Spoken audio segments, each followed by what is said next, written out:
And it's time anyway, so we'll just do that. Come on in.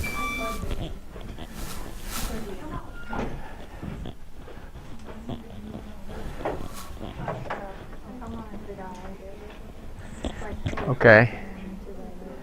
Well, I thought that we might go over kind of a quasi case that we had.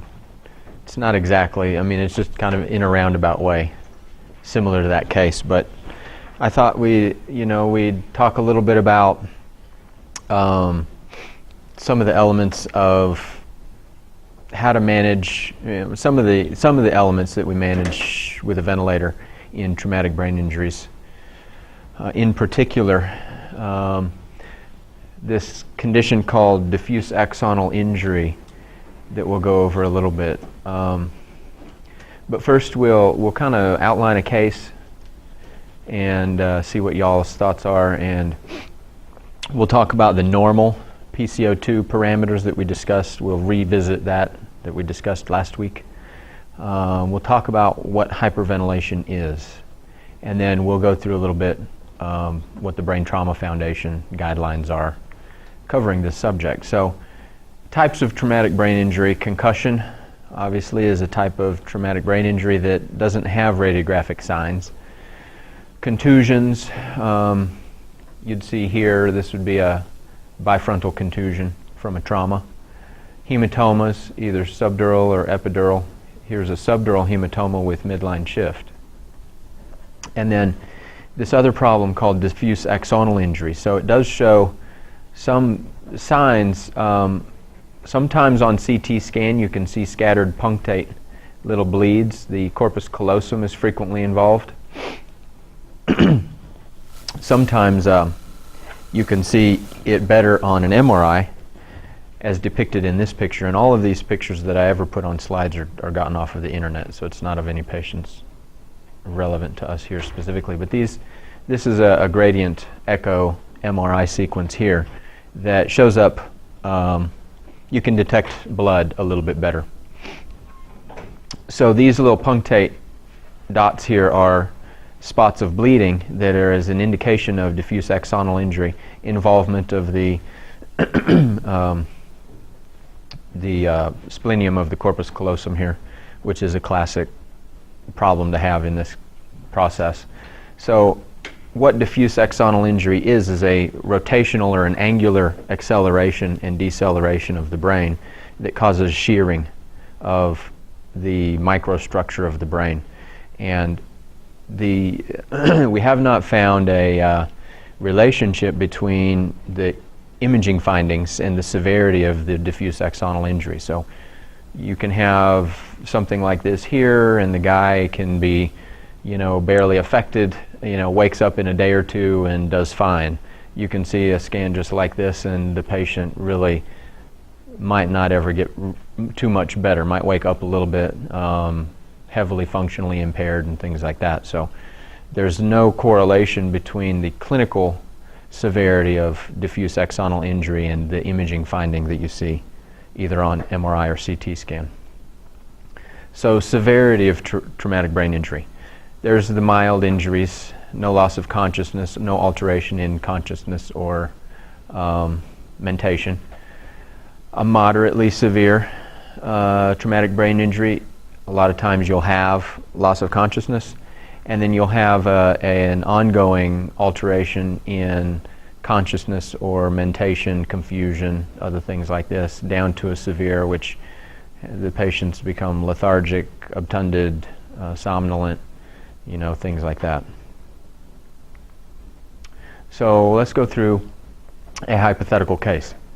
Get a patient who's in a high-speed motor vehicle collision and present to the ER with a GCS of 7. So that obviously that patient's not protecting their airway, so they're going to be intubated in the ER.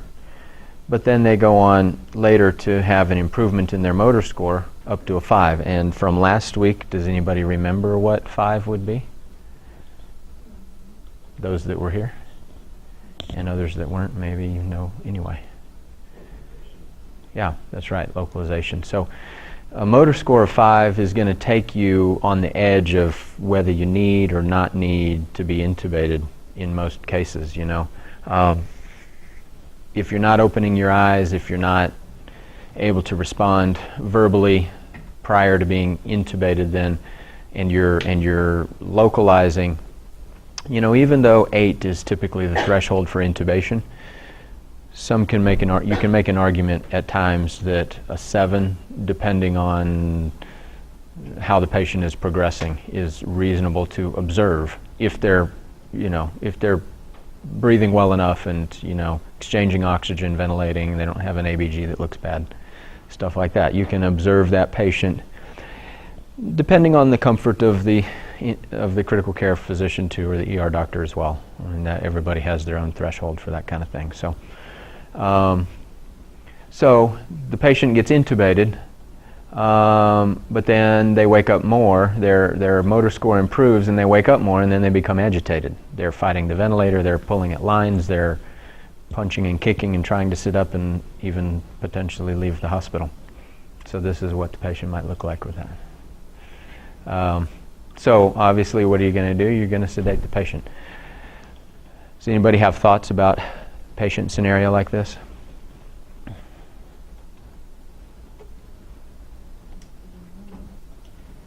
I'm sorry? Seems pretty normal. Yeah. Normal Yeah. sequence of events. It's kind of the way it's going to go, right? So then you've got to figure out, well, you've got to do some monitoring, and you've got to figure out, you know, do some imaging and things like that. So this was just a little cartoon I found, giving a very small kind of depiction of that angular acceleration, deceleration, like I mentioned, that leads to diffuse axonal injury. So the patient, otherwise, after they're sedated, their vital signs are stable. They don't have any other remarkable injuries. The EMS says that they smacked their head on the windshield in the course of the accident, and the head CT shows some of those punctate little bleeds scattered throughout the hemispheres, but you don't really see anything else. There's no surgical pathology, so there's no bleeding around the outside of the brain. There's no hematoma, either intracerebral or extraaxial, as we call it. So subdural and epidural are going to be called extraaxial hemorrhages or hematomas. So now what do you do with this patient who's, like I said, they're kind of on the verge. They're localizing, they're agitated, potentially. And if you're not sedating them, then they're trying to escape, basically. So what do you do with these patients? Do you sedate them? How long do you sedate them? How do you follow their exam when they're sedated? Or do you extubate? And if so, when is the right time to do that, and how do you do that? This comes back to the threshold of the critical care physician, and everybody has their own thing. Some doctors want the patient to remain intubated until they can specifically follow commands, and that's a valid approach. There's other doctors. I learned from the intensivist in Georgia. He had a phrase, and I can't remember if I learned it in residency or not otherwise, but he had a phrase that he said, pull and pray, hoping that they would just, you pull it out and they do okay once they're to that kind of 7, 8, 9 threshold-ish GCS. So these questions don't really have answers because it's individual. You'll see all kinds.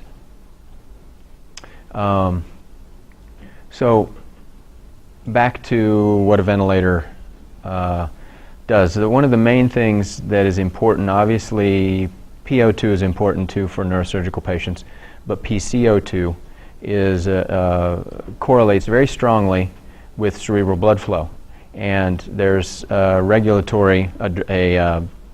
linear direct relationship between PCO2 on an ABG and the patient's cerebral blood flow, CBF. And all of this ties into intracranial pressure, ICPs. The cerebral perfusion pressure is kind of a surrogate marker that we use as an indication of the cerebral blood flow, but not directly, of course. It's only it can't even be calculated back. I mean, it's generally felt to be a surrogate indicator of cerebral blood flow. So there's been a variety of techniques developed to follow cerebral perfusion pressure, and over the years that has waxed and waned. For a while they were saying CPP is all that mattered. You just do your CPP and the patient's going to be fine. Doesn't matter if their ICP is 15 or 50. As long as their CPP is fine, they're going to make it. Well, that's not exactly true. And then for a long time they dropped the CPP and said ICP is the most important. It's got to be below 20. And no matter what else is going on, as long as your ICP is below 20, patient's going to be okay. But that turns out that's not exactly true either. And it all ties back into a complex relationship between PCO2 and cerebral blood flow. So concerns in brain injury, namely relating to the PCO2, are that initially, early on in brain trauma research and evaluation and figuring out how to take care of these patients, there were thoughts that hyperemia, that ICP went up because the brains became hyperemic. So there was a big push for a long time to drive down PCO2 because of that relationship between PCO2 and cerebral blood flow. If the levels between 20 and 80 PCO2, and so the lower the PCO2 was, the cerebral blood flow fell directly, caused a decrease in ICP, and that was a relationship that could be counted on. And furthermore, because the theory was that the brain was becoming hyperemic, they thought, well, you hyperventilate them, decrease the blood flow, decrease the cerebral blood volume, CBV, and that improves your ICP and protects the brain, and all these things. This is back in the 70s, 80s probably. Well, it turns out later some research suggested that traumatic brain injury actually was related more to having near ischemia, poor perfusion, lack of blood flow. And so it was determined that when this hyperventilation was employed, patients were becoming more brain injured, having more sequelae, more deterioration. So Brain Trauma Foundation guidelines that we'll see in a little bit defines hyperventilation of that below 25. That's the definition. That's hyperventilation is PCO2 of 25 or below, as far as it relates to my field. Different for other people like pulmonologists and stuff like that. But as it's relevant to neurosurgery, hyperventilation is 25, as defined by the Brain Trauma Foundation. So in neurocritical care, we use values of PCO2 below 30 as a temporizing measure in an emergency situation, and the patient is dying of ICP problems, either a mass lesion that needs to be evacuated, or you're just taking them to the OR to take half their skull off and see if you can save them. So this is a life-saving maneuver, and I think the literature does fairly well support that detrimental effects ensue if this value of PCO2 below 30 is sustained. On the other hand, PCO2 of 30 to 35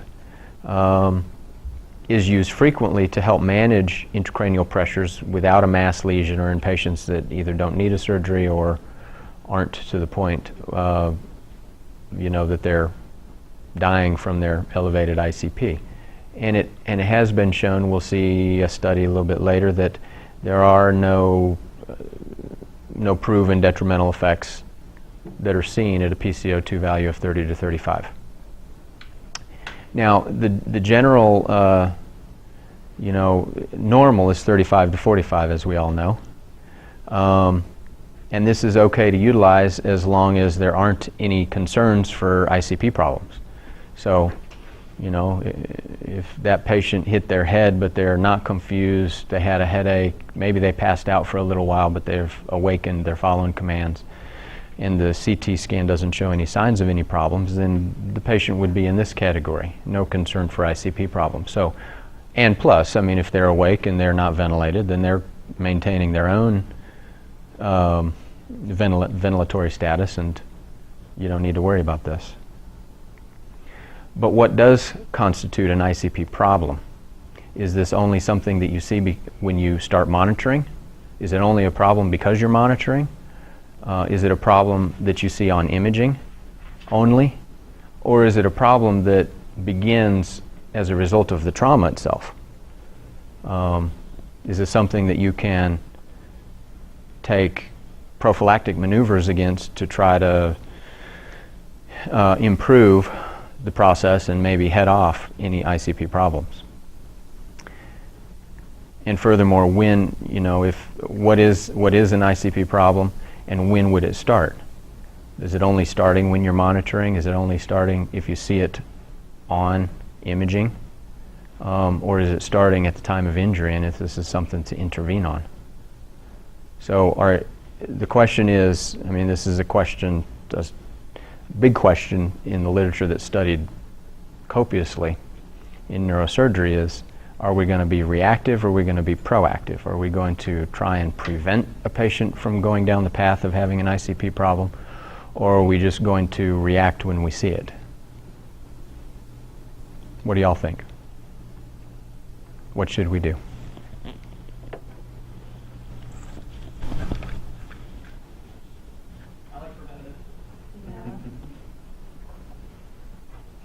Yeah, that's good.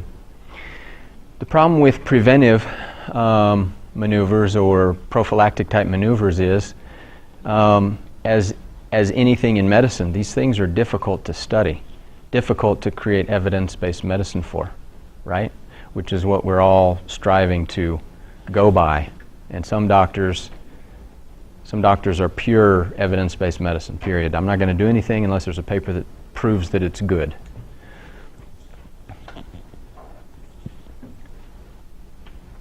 As nurses, y'all have to decide as well. What are we going to do?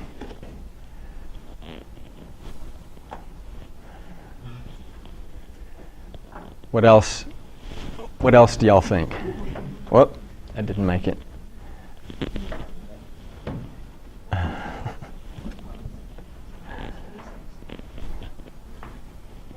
Good catch.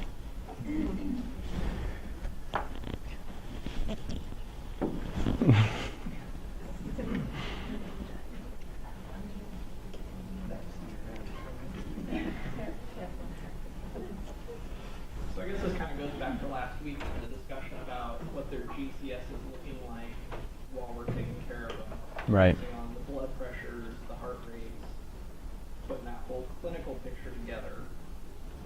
Although then we can add in the other part where if they're intubated and we have some sedation on board, that makes it even more of a challenge to figure out how much of a problem the ICP is in the overall scope of things, correct? Right.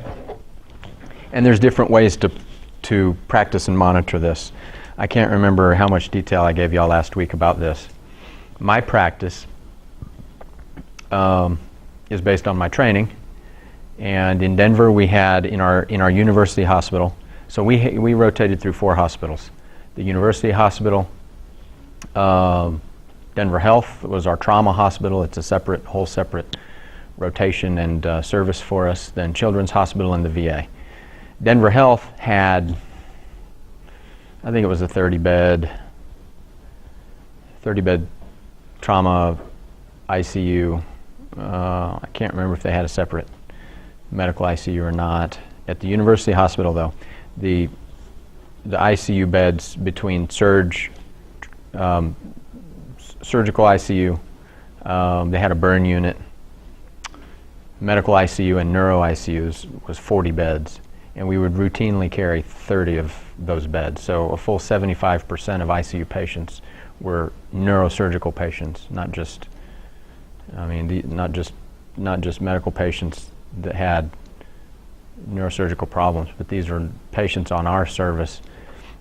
Initially, our ICU was 10 beds, so the majority of our patients were in other ICUs. We'd have to travel to do rounds and all this stuff, but then eventually they built us a 24-bed neuro ICU that at least brought in one place most of the neuro ICU patients, but we still had a census that exceeded even that bed capacity.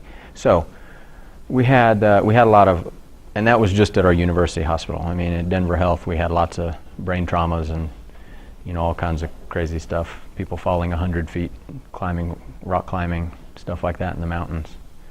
There's some interesting things going on there.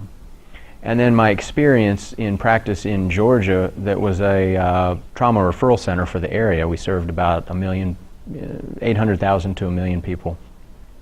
And we were the referral center for seven hospitals like Mary Lanning. And I developed these practices based on the training and my experience in collaboration with trauma critical care trained surgeons, pulmonary and critical care trained intensivists, that in Georgia in particular was also a teaching hospital. It wasn't, I mean, it was somewhere between an academic hospital and Mary Lanning. It was a little bit more, but not like UNMC, for instance. So what my practice is that, and this has been bore out in the literature, that for a long time, I think I alluded to this last week, ICP monitoring was something that was protocol driven kind of through the 90s and early 2000s this is, if the patient was GCS 8, not only did they get a breathing tube, I mean, if the circumstances were appropriate, they'd also get an ICP monitor. Well, I developed, through training and experience and some other papers that came out after I finished training, suggested that following clinical exam combined with imaging findings was just as good as, and even treating patients based on that was just as good as treating patients based on an ICP monitor. So that's my practice primarily, but I choose, I'll use clinical exam and imaging findings to guide whether or not they get an ICP monitor or an external ventricular drain in order to monitor those things. Now, something that I established and have practiced now for quite some time, about 10 years, is in an appropriate patient, in an appropriate intubated patient, I prefer to control their physiology. Who is a traumatic brain injury, of course. I prefer to control their PCO2 to 30 to 35 because, in my mind, this is the attempt at trying to get ahead of an ICP problem. There's no literature specifically suggesting that, although we'll go over a couple papers in a little bit that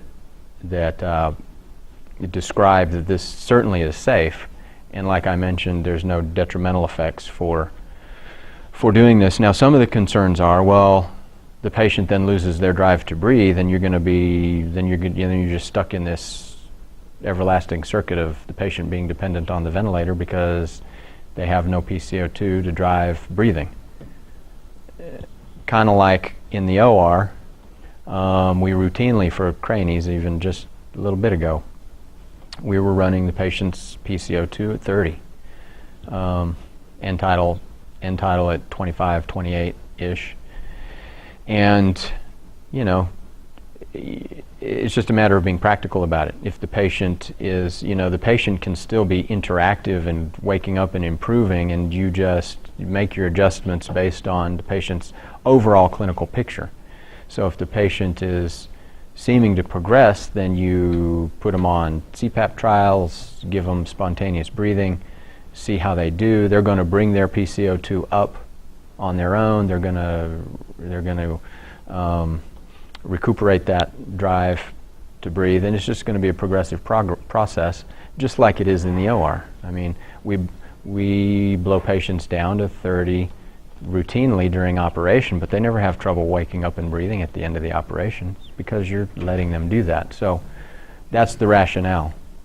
When indicated, I'll apply these maneuvers, ICP monitor, external ventricular drain, and some of the early steps for controlling ICP. One of the first steps is sedation, and there's lots of literature both ways between propofol and its risks, Versed and fentanyl and its risks, but that's the first maneuver.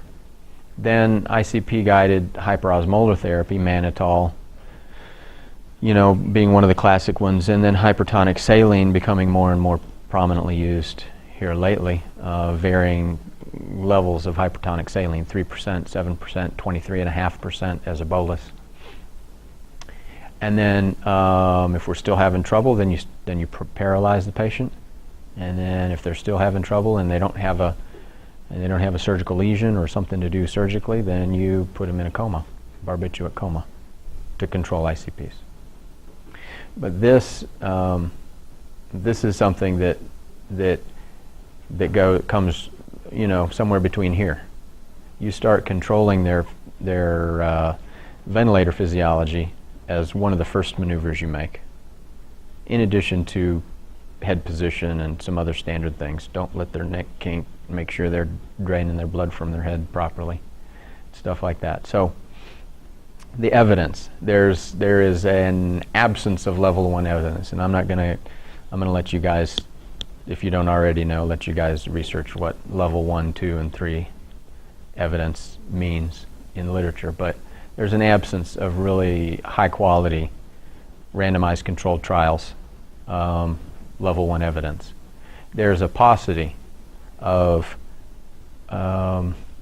decently performed prospective non-randomized and randomized controlled trials. They would be considered level 2 evidence.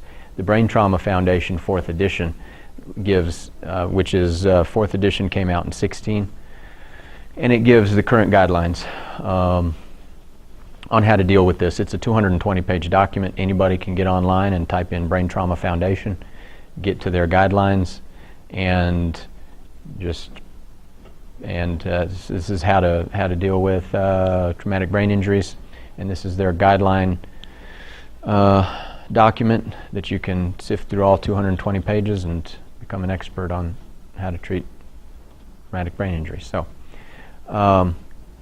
the seminal paper that guides their recommendation and goals is this paper from 1991 here, and we'll go over that just a little bit. And then, some evidence that supports what I practice through what I learned and what I've been doing in my own private practice lately comes from this paper here.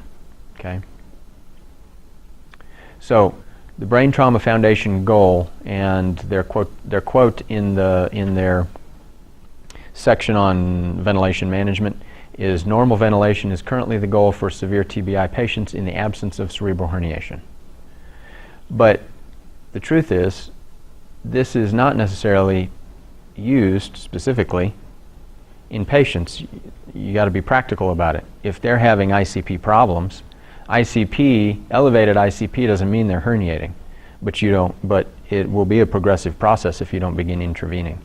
And one of the first things that I mentioned before that we do as an intervention is what?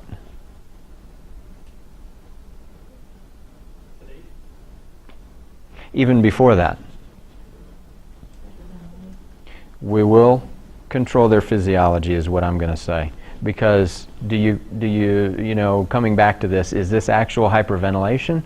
Not according to the Brain Trauma Foundation. They specifically state that hyperventilation is considered 25 or below. You could call it moderate hyperventilation, maybe. So, hyperventilation, what else? Just being practical about it. What other things can you do for a patient to help their ICP, if it's becoming elevated, to help their ICP before you even sedate them? Head position, right. That's a big one. You'd be surprised. They've got a C-collar on here and it's too tight and it's squeezing enough to make their voice sound different and can impinge on their jugular veins and can impede the drainage of blood. And I've had patients, you get a phone call at 2 a.m. and ICP's a problem. Doc, what do we do? And of course you go in and see the patient because that's what you have to do. And you go in and they got the C-collar cinched up tight and you loosen the C-collar and their ICP comes down to 18. So head position, something that goes along with that would be what? Elevating the head of bed.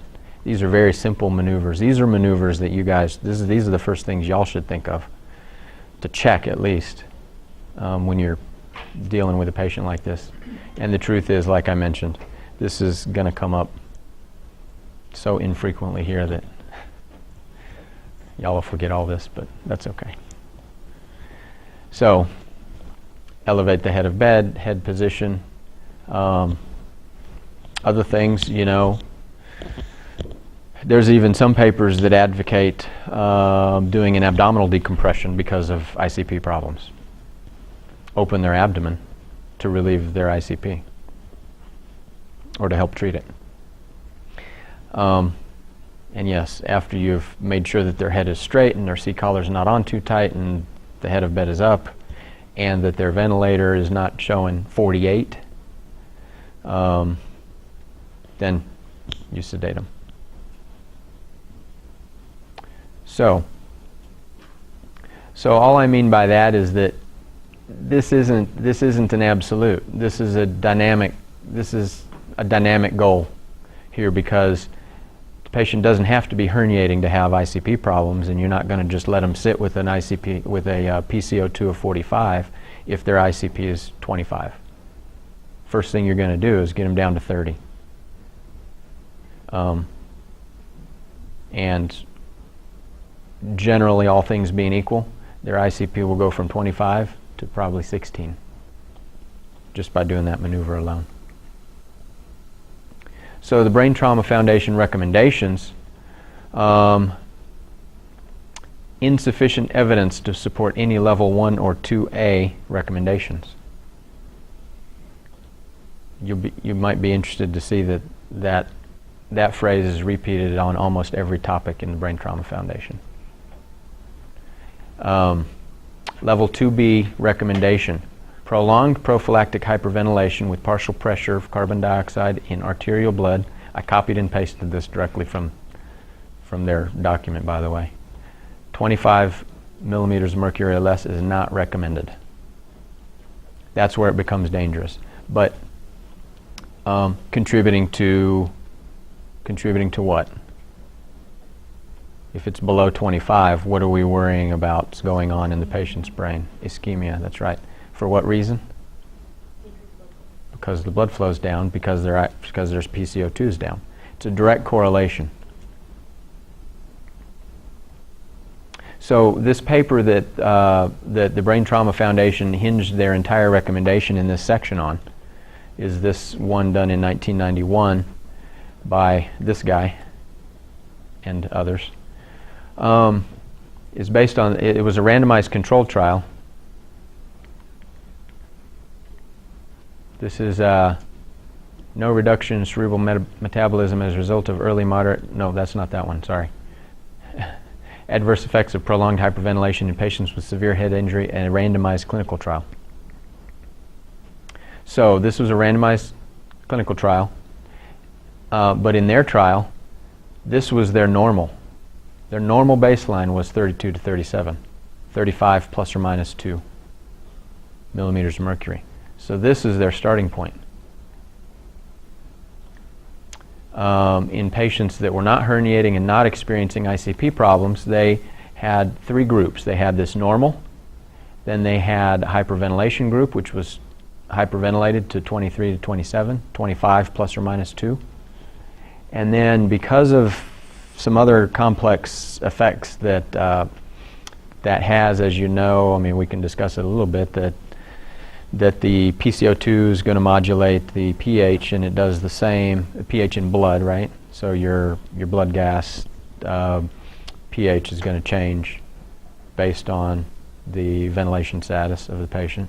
Well, so too does the pH of CSF.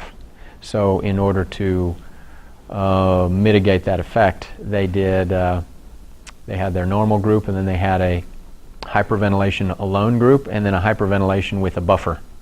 This THAM was used to buffer the pH of CSF. What they found was that now there was an effect. There was an effect of hyperventilation on patients, only on patients who had GCS motor score 4 to 5. This was not present.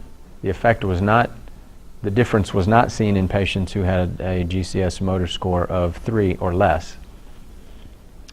And what they found was that there were fewer patients that had a favorable Glasgow outcome score, okay, the GOS. Y'all familiar with that? It's a whole different, it's kind of based loosely on the Glasgow Coma scale, but it's a more long-term outcome measure that can be followed over time. It's just one of the many different outcome metrics that can be used for making studies. So anyway, there were fewer patients that had good or moderately or only moderately disabled Glasgow outcome score at 3 or 6 months. So that doesn't mean that they didn't have a worse Glasgow outcome score because they were hyperventilated. There were just fewer patients that were in the good category. Okay? The difference, though, that was seen at 3 to 6 months disappeared at 12 months. So those patients that had a problem because of hyperventilation alone were back to their, it was an insignificant difference at the 12-month follow-up. Interestingly, there was no difference between the normally ventilated patients, which was, again, 32 to 37, being considered normal. There was no difference between normal and patients that were hyperventilated that had the buffer. So what does that mean? Maybe that means that it's the CSF pH that is a bigger explanation for the effects of hyperventilation, the deleterious effects of hyperventilation in brain injury patients. Maybe. Who knows? There was a suggestion of that. So, with this information in mind, along with this study, is where I develop my practice of controlling a patient's physiology if they're intubated to try and head off any ICP problems. And it's been successful for me over many years. So in this study, what they did was they had, they called it moderate hyperventilation of 28 to 32 millimeters mercury of their PCO2 compared to normal, 35 to 45. And they measured this variety of different factors in the patient's blood, and they measured their cerebral blood flow, their cerebral blood volume, and this was done with a combination of imaging and microcatheter detection devices. And what they found is patients that were moderately hyperventilated compared to normal did show what we expect, a decrease in their cerebral blood flow and a subsequent decrease in their,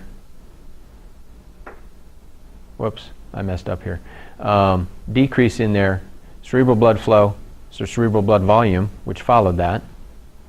Oh yeah, I meant to, this is, and they had a decrease in their cerebral venous O2 content, is what this should be. What they did have, an increase of their oxygen extraction fraction. It's kind of a tongue twister a little bit. So in those patients, the brain adjusted the extraction of oxygen in order not to undergo ischemia. So the body did that. They had no change in their CMRO2, which is a metric that we can use to that is actually could potentially an early effect of ischemia and other, microanatomic brain injury. So no deleterious ischemia during moderate hyperventilation, as we might call it. So with all of this stuff in mind, that's how I developed my practice. Differs from some of the other intensivists here. I don't fault them for what they do because they've got their experience the same way I do. But this has served me well. I've had lots of diffuse axonal injury patients do well treating them like this, and we will continue to figure out a good balance of how to treat the patients amongst all us critical care docs. Not that I consider myself that.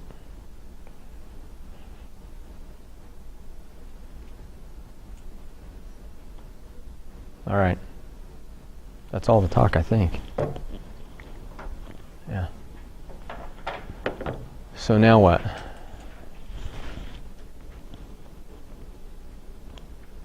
Questions, comments, concerns? This is going to be, what do brain tumors smell like when you take them out? There has to be at least one grade school question in class. That's kind of what I'm talking about. You can't really smell it, but it tastes just the same as regular brain.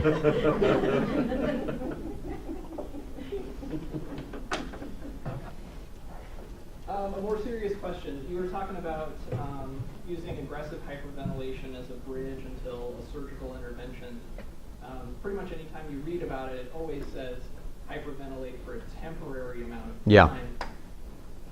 How long is temporary? The truth is, in my 12 years of doing this, I have never done that. I really, because of the concerns of contribution to ischemia, I take that seriously, and usually the responsiveness is well enough that I've never felt like I've had to do that. My lowest threshold is 30, pretty much.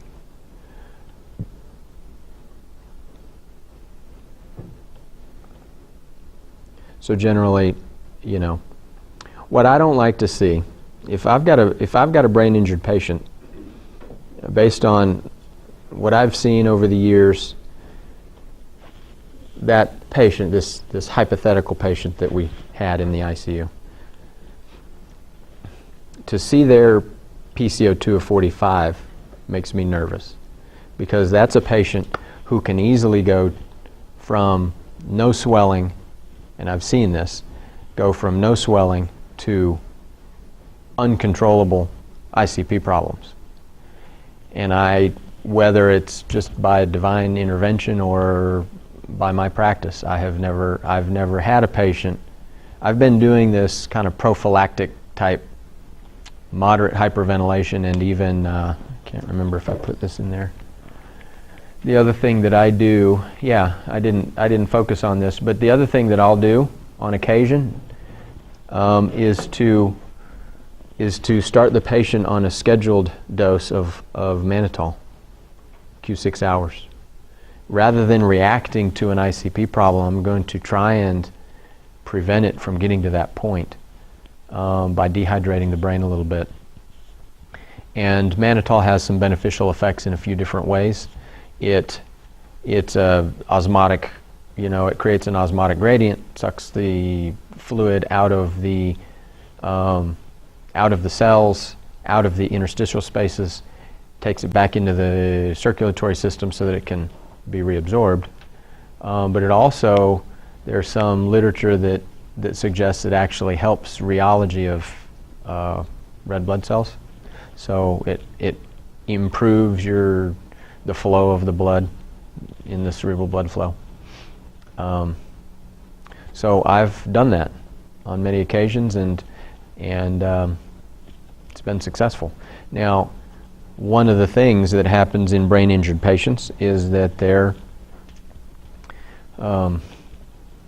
blood-brain barrier becomes impaired, so they can leak these things out. So mannitol, hypertonic saline, these things you got to be real careful with, because I learned early on in my training that the more you're hitting these people with reactive mannitol dosing, seem like the worst problem you're getting. Well, it turns out then some papers came out later showing how mannitol will eventually leak out of the circulatory system and reside in the interstitial space, and then it reverses it. Then it's sucking fluid back in, and you get a rebound ICP problem because you're using too much mannitol. So I won't do that more than about 8 doses, and so far it's worked pretty good for me. When you say low dose? 12.5 to 25 Okay. grams, Okay. depending on the size of the patient. I don't think I've ever done 50 grams. I might have done 37.5 in a real great big person. So very temporary. You know, for instance, that case we've talked about a little bit, I didn't feel like that needed to be done, but I didn't like seeing a PCO2 of 45. And you mentioned this before, but in the case of like a ventilated patient, or even if they weren't, would you be comfortable using an end-tidal CO2 as a rough guide? Yeah, I think so. There's a pretty good correlation between end-tidal and PCO2. Do y'all know what it is?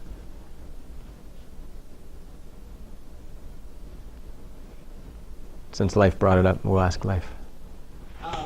According to the Philips monitor literature, it says that if you draw an ABG at the same time you're watching your end tidal on the monitor, you can basically set a handicap for that patient and say if there's a difference of 5 points from at the moment that ABG was drawn, you can basically from that point trust your monitor and add or subtract whatever that difference is. Again, that's also from the manufacturer's literature, so they could also just be counting their own stuff.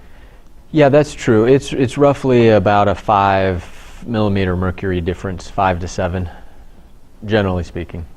So if you've got a end-tidal CO2 of 25, then you can count on it being 30 to 33, 32, 33.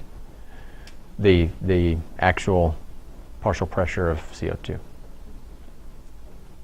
So if you've got an end-tidal of 35, what's their actual? It's like 40 something. That's too high for brain injured patients. Good. I like your thinking. I've already brainwashed you into this, huh? Perfect. The truth is that Dr. Luxon, for instance, I think he either did a year or at least some time in the neuro ICU or something like that at UNMC. And their practice was always to run the patients normal. I mean, not always, probably, I'm sure, but for the most part, they just kept the patients normal unless they had an ICP problem, I think is what he had told me. But I learned and we practiced something totally different in my training. Not totally different, but different enough. I mean, if the patient was impaired enough to require a ventilator, then we were controlling their physiology in the lower range. And,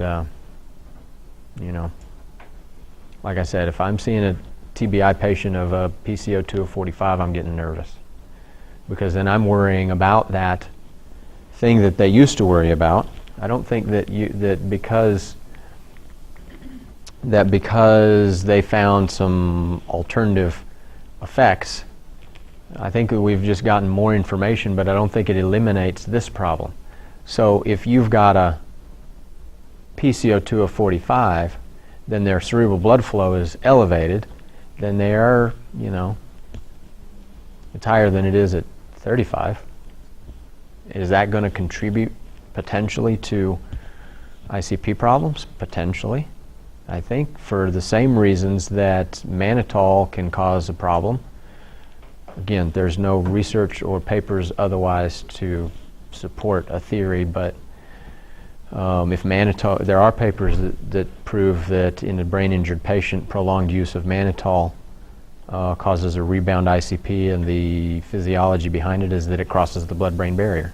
So if you've got an elevation in your cerebral blood flow and cerebral blood volume as a result, because those two are directly correlated, then it's reasonable to imagine that you've got fluid leaking out into those interstitial spaces at a higher rate than it is if it's 30 or 35. And because there's no detrimental effect, at least as is proven, bore out in studies, I mean, it's not a randomized controlled trial, it's not evidence-based medicine, but there's physiology to support it.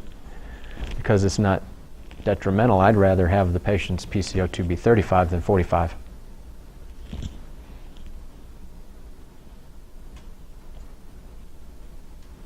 So of the complication level, one more notch.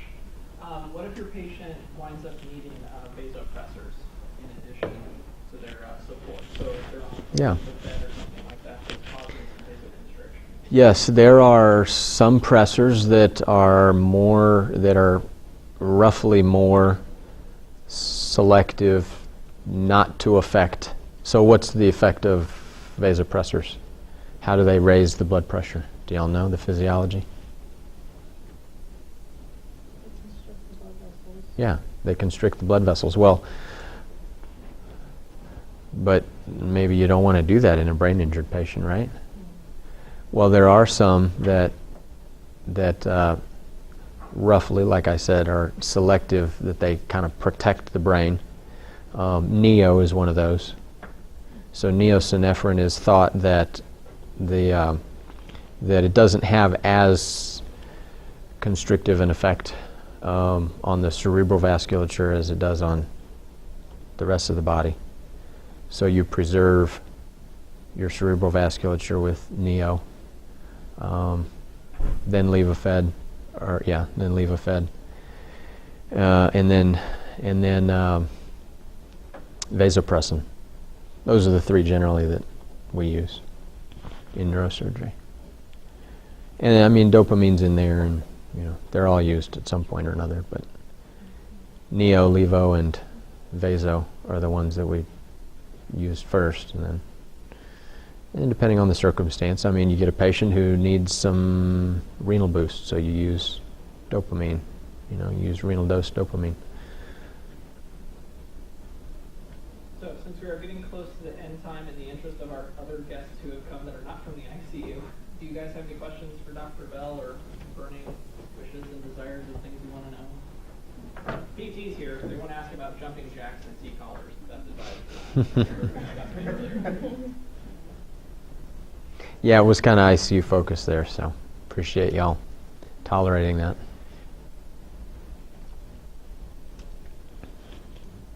Just kind of with your spinal patients, do you have any suggestions with the drains so they don't pull apart on us so often? Yeah, we've talked about a couple of things. We talked about cutting them down, and is that what we decided, Denise, that we were just going to cut them down? So I was cutting it shorter, the small part, the small part goes into the big part. So I was cutting this part shorter as a response to a discussion Denise and I had had. But that other part still is that big long tube. I might just cut that too. Cut both of them short so that it, and then you maybe just use that belt and attach the accordion to the belt so that all that the patient has is a tube that goes like this, and it's not hanging down here, because ultimately it's this action here that seems to probably have them get pulled out. The patient hoists themselves up and they catch their thumb in the stupid thing and it comes apart. Yeah, I try to do that. I try to do a tegaderm. You might have noticed, I don't know if you've noticed those, but I try to tegaderm it here, and that's from experience. I've tried every other type available to mankind. Tegaderm's the one that works the best, so obviously it doesn't work that good. But yeah, I think that's our next step, is to try and cut it even shorter, I guess, in addition to the belt that I understand the patients don't like.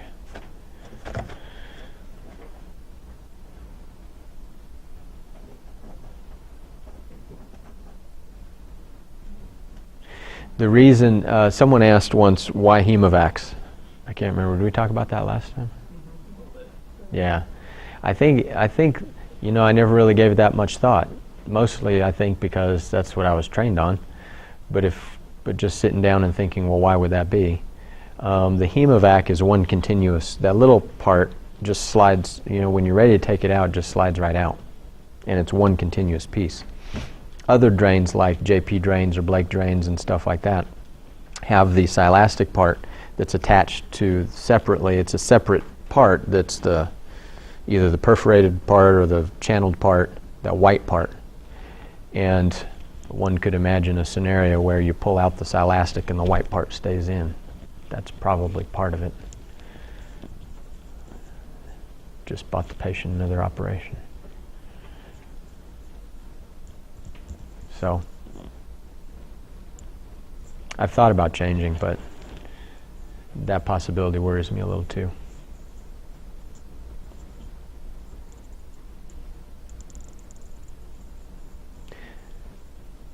One of the things that that I noticed early on here, especially actually, more so than in Georgia. Never really got this feedback anywhere else, but I had patients tell me, well, you say no bending, twisting, lifting, but how am I going to sit down if I can't bend? I thought that was an interesting comment. I mean, the patient was being so literal as that they didn't think that they could do this to sit down. And obviously, if you don't bend a little bit, then you have to fall into a chair. So, try to tell the patients, be practical about how you're moving and stuff like that. Caution. Yeah, exactly. 45 degrees help, Yeah, good. so we can demonstrate that too. Yeah. Yeah. Okay. That's all I got. You have other fun pins here too. Since you're right there, you get to catch them all. Yeah. I won't throw all of them. Oh, get gross. You're welcome.